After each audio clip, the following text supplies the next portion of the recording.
Hello, welcome back to my channel. My name is Angel, and today I wanted to share with you the books that I read in August, which is very weird to think that because it's fall. It's fucking fall. I'm so ready for it to be just cooler weather, able to wear like that in-between summer, fall kind of clothing. But that's not why you're here. I read 21 books in August, although a lot of them were single issues, and it was definitely like a graphic novel and manga heavy month. So I have that stack right here, and we're gonna go through everything. So first one I have here, and these are not in order that I read them. These are in order of me stacking them in a nice pretty pile. I read a BL manga this month. This was Old Fashioned Cupcake, which is by Sagan Sagan. And this is about two men, I believe. One of them is in their 20s, one's in their 30s. And the one in the 30s is like, I'm almost 40, I'm ancient.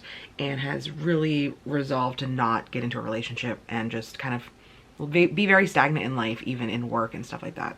So we're seeing him, and then a coworker, his subordinate, who is in his 20s and is very like, your life's not over, you're not even middle-aged. It is a very sweet romance, like an office romance, and I was pleasantly surprised. And this one I did end up giving a 3 out of 5 stars. I also did a vlog, and that one encompassed a few of the books that are going to be in here. This first one being Just As You Are by Camille Kellogg, and this was a queer sapphic romance about these two women that are working at a magazine. Their names are Liz and Daria. It is a Pride and Prejudice retelling, but if you haven't seen Pride and Prejudice or read it, you're fine. You'll be absolutely fine. And it's not overpowering with the references. It's not like an insta-love sort of thing. It is very much like a slow burn, more like almost enemies to lovers. I had a really great time with it. Both of the characters are very openly dealing with like representing themselves as like femme or masc, and like not really sure where they fall on the spectrum of like gender representation or expression rather. And I gave this one a 5 out of 5 stars. Like I said, you don't need to be in on the Pride and Prejudice thing, but it did definitely help me love this even more. I then also picked up Sally Thorne's Angelica Frankenstein Makes Her Match, which I haven't seen too many people talk about because this is the same author that did The Hating Game. This is a historical, also like retelling of Frankenstein, but it's from the perspective of Angelica, which is Dr. Frankenstein's sister. And she is acting as his assistant and is also like 24, definitely that like spinster type age, not married, no one on the horizon as a suitor. And so she's kind of been like, you know what, screw it. My brother's also creating someone from the dead. I'm going to create my match and like kind of make a suitor. And obviously there's a lot of concerns there with if it's ethical, the morals behind it. You have to suspend your disbelief quite a lot. And I gave this a 5 out of 5 stars. I thought it was delightful. It was pretty steamy at times, and also the romance is very grand. That's the only way I can think about it. Like, it is very powerful, and it just was, again, very sweet. I loved it. I gave that one a 5 out of 5 stars. In that same vlog, I read The House at the Bottom of the Lake by Josh Malerman. This is the first Josh Malerman I have read, and I've heard about it all over the place, but I think I tried to read it a few years ago and I wasn't really in. This one is about these two teenagers who are going on their first date, and they decide to take a canoe out on a lake, and there's literally a house at the bottom of the lake. They are very obviously curious and are swimming down to go see it, and it's very creepy and eerie. It's not like a true horror, it's more like suspenseful, and I really liked this a lot. I was able to relate a lot to what it would be like swimming down to the bottom of a lake, or kind of the murky water in a lake.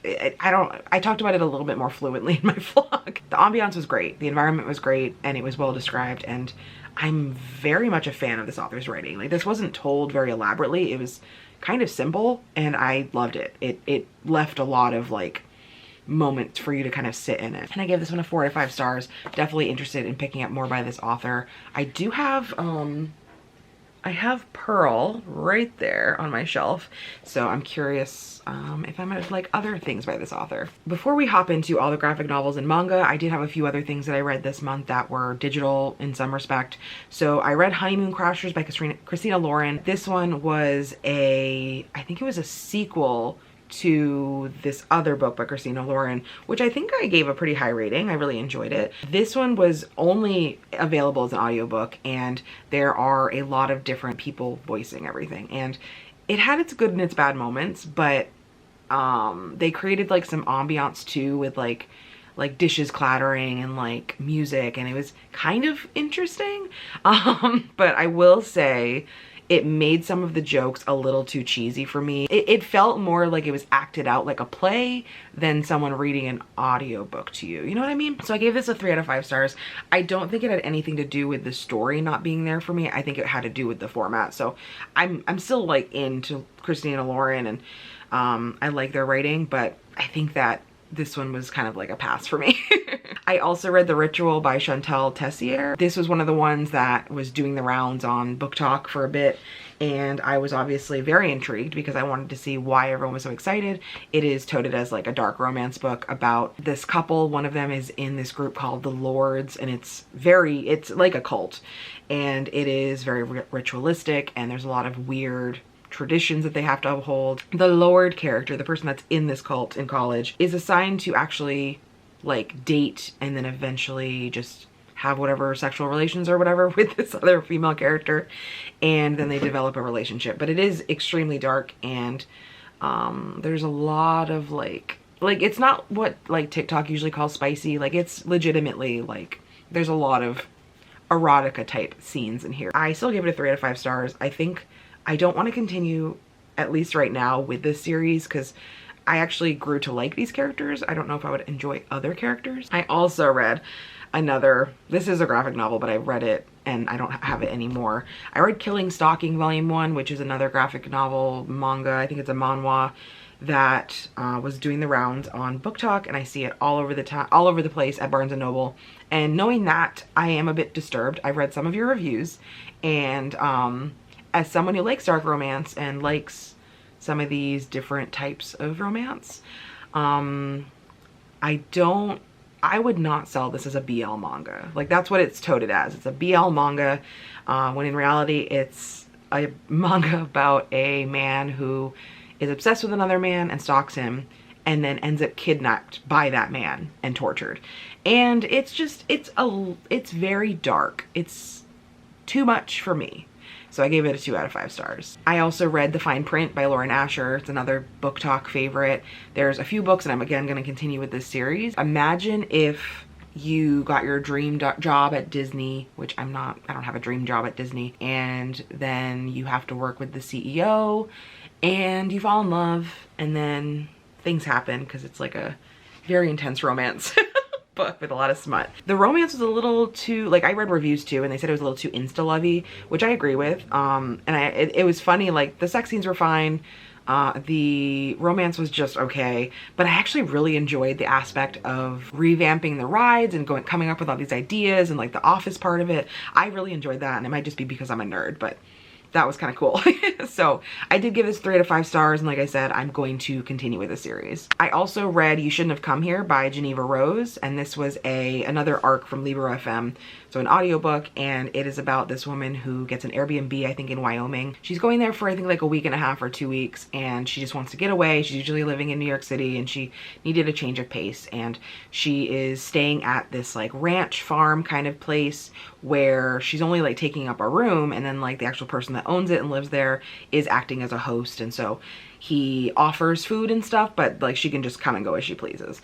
And this is set up to be an Airbnb type rental thriller, but to me, honestly, it was like heavy on the romance and very light on the thriller. Like there is some suspenseful mystery moments, but she does develop a relationship pretty early on with the person that's renting out the room to her, which is very creepy to me. And it has a lot of like small town, like friends and locals dynamics. I did like it. And it was kind of on its way to being a 4 or 5 star, like regardless of the fact that it was romance heavy. And then the ending, and I don't know how many pages it was, but at least like the last 20 to 30 minutes of the audiobook, it became like the most stereotypical, like throwing in all these like wrenches into the mix kind of story. And I was like kind of disappointed that it took such a turn and then made up a bunch of answers to questions that we had been waiting for the whole book. And it was just kind of like rushed.